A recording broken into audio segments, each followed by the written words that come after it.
আগামীতে হয়তো আমরা পাকিস্তানের একজন নায়িকার সাথেও তাকে দেখতে পারবো। আসলে হ্যাঁ, হানিয়া আমির, রাইট। অলরেডি কিন্তু বলিউডের একজন নায়িকা অভিনয় করেছে তার সাথে দরদ মুভিতে। তো কত সুন্দর রসায়ন, মানে বললাম না, ওনার ভেতরে এই ব্যাপারটা আসলে গড গিফটেড। দর্শক, সারা দেশে মুক্তি পেয়েছে শাকিব খান অভিনীত প্রিন্স সিনেমা। আমার সাথে এই মুহূর্তে আছে প্রিন্স ভক্ত অর্থাৎ সাকিবিয়ান একজন। তার সাথে কথা বলার চেষ্টা করবো। আপনি যেহেতু দেখতে পাচ্ছেন আপনার টি শার্টে প্রিন্সের পোস্টার, কেমন লাগছে আসলে সব কিছু মিলিয়ে ঈদের দিন সাকিবের সিনেমা টি শার্ট পরা আপনি কেমন লাগছে? আমরা যারা যারা সাকিব ভাই ডায়াহার্ড ফ্যান আছি, আমরা শুধুমাত্র এই একটা দিনের জন্য অপেক্ষা করে থাকি যে কখন সাকিব ভাইয়ের মুভি আসবে, কখন আমরা সিনেমা হলে যাব, কখন আমরা সেলিব্রেট করব। অলরেডি আপনারা আমাদের সেলিব্রেট দেখেছেন।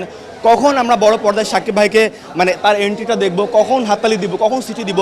আমরা শুধুমাত্র এই একটা দিনের জন্য অপেক্ষা করে থাকি। তো এই দিনটার জন্য মানে এটা আসলে ভাইয়া কিছু কিছু ভালোবাসা কিছু কিছু হয় যেগুলো আসলে বলে বোঝানো যায় না। আপনারা দেখতে পাচ্ছেন এই যে সাকিব ভাইকে আমরা এই যে হার্টে রাখি, হার্টে সবসময় সে আমাদের হার্টে থাকে। এই যে বুকে তাকে রেখেছি, এভাবেই তাকে আমরা রাখবো এবং যতদিন তার এই সিনেমা চলবে সিনেমা হলে আমরা এভাবেই সাকিব ভাইকে বুকে নিয়েই আমরা এভাবে ভালোবেসে প্রচারণা করে যাব। আচ্ছা, সাকিবের সিনেমার সাথে বিভিন্ন সময় বিভিন্ন নায়িকা অভিনয় করছেন। নায়িকা থেকে কি সাকিবকে ফোকাস করছেন বেশি, মানে সাকিবের সিনেমা বলেই সিনেমা দেখা নাকি নায়িকাও একটা বিষয়?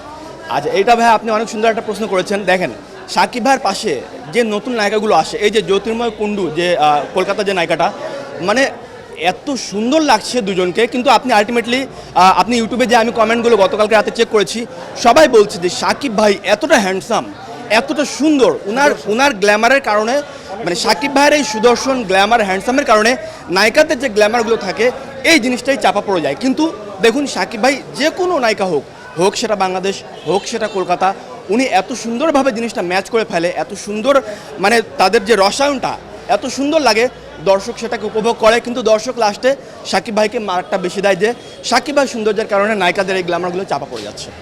আচ্ছা, বাংলাদেশে যেহেতু সাকিব খান তারা আসলে আপনারা সিনেমা দেখেন না, অর্থাৎ যেহেতু আপনি সাকিবিয়ান ভক্ত, সাকিব যদি কোনো বছর যদি সিনেমা করতে না পারে, কথার কথা, তখন কি করবেন আসলে? এটা ভাইয়া, এটা আসলে মানে আপনি মানে এটা আমি কি বলবো, এই যে প্রিন্স মুভিটা নিয়েও মাঝখানে কিছু রিউমার উঠেছিল যে হয়তো এটা প্রবলেম, হয়তো এটা নাও আসতে পারে।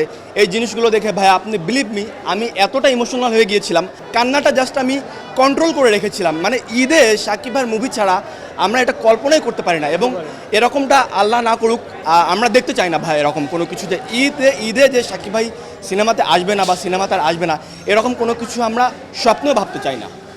শাকিব খানকে যেহেতু আমরা কলকাতার অভিনেত্রীর সাথে দেখেছি, কখনো কি মনে হয় যে হলিউডের কোনো সিনেমায় বা হলিউডের কোনো অভিনেত্রীর সাথে আমরা দেখব? অলরেডি তো আমরা একজনের সাথে দেখেছি, এই যে রাজকুমার মুভিতে যে ছিল নায়িকাটা, সে কিন্তু হলিউড থেকে এসেছিল। আগামীতে হয়তো আমরা পাকিস্তানের একজন নায়িকার সাথেও তাকে দেখতে পারবো। আসলে হ্যাঁ, হানিয়া আমির, রাইট। তার সাথেও হয়তো কথাবার্তা চলছে। এটা হতে পারে আগামী কুরবানি ঈদেও হতে পারে, আমি শিওর না, বাট বলছে এরকম কথাবার্তা চলছে। তো আসলে মানে উনি নিজেকে এমন একটা জায়গাতে নিয়ে গেছেন, আপনি বাংলাদেশ বলেন, কলকাতা বলেন, ইন্ডিয়া বলেন, পাকিস্তান বলেন, হলিউড বলেন, অলরেডি কিন্তু বলিউডের একজন নায়িকা অভিনয় করেছে তার সাথে দরদ মুভিতে। তো কত সুন্দর রসায়ন, মানে বললাম না, ওনার ভেতরে এই ব্যাপারটা আসলে গড গিফটেড। ওনার সাথে যেই কাজ করে রসায়নটা একদম জমে ক্ষীর হয়ে যায়। ওই যে একজন বললেন যে আসলে হানি আমিরের সাথে দেখার ইচ্ছা, আপনারও কি আসলে তাই? অবশ্যই ভাই, আমরা চাই দেখতে, আমরা চাই তার সাথে কাজ হোক। এবং হানিয়া আমির কিন্তু বাংলাদেশে এসেছিল, সেও কিন্তু একটা শোতে এসে বলেছে যে সেও তাকে প্রশ্ন করা হয়েছিল যে আপনার কাছে কাকে ভালো লাগে বেশি, হানিয়া আমির নাকি শাহরুখ খান। ওই নায়িকা কিন্তু আমাদের সাকিব ভাইয়ের নামটাই বলেছিল। তো ওনারও পুরোটা ইচ্ছা আছে যে সাকিব ভাইয়ের সাথে কাজ করার।